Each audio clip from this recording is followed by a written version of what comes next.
Kainin mo to. Kung hindi mo kinin, ibigay ko sa mga birds.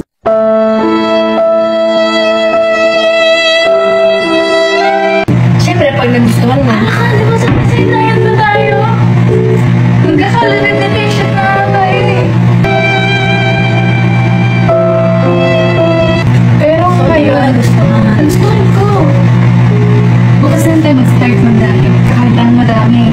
Hindi mo nagustuhan eh. Hindi, nagustuhan ko. Amoy nga. Ay, ang bago. Amoy dahon. Ay, mamatay ka man. Masarap magluto ni AJ, guys. Tingin mo ko sa mata, sabihin mo yung totoo pag sinabi ka.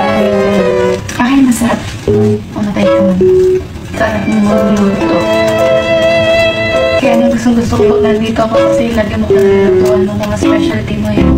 Nagustuhan ko nga.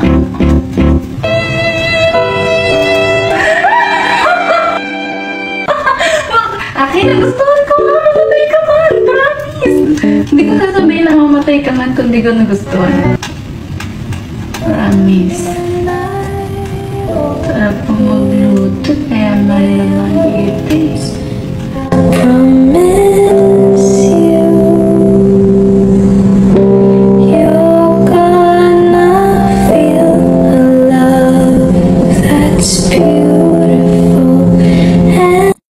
Nanonood sila.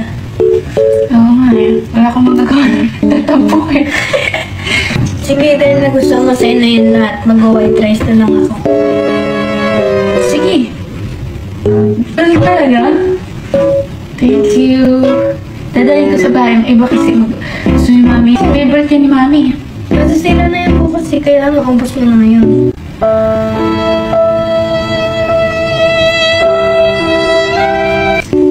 Share tayo, share na lang. Akin na lang ito. Itong plain rice. Hindi, dalawa tayo. Hindi kasi nga gusto mo to. So magpaparaya na ako. Hindi kahit huwag ka magparaya. Kasi sabi nila, ang tunay na nagmamahalan laging nagpaparaya, share at nagpaparaya. Nagpaparaya ka lang. Gusto mo ba ito? Hindi. Gusto mo ba ito? Hindi. Gusto. Ito na lang sa'yo. Masarap nga, mamatay ka man. Pero kasi, madami yan eh. Oo nga. Mamaya. Tapos, midnight snacks mo na rin.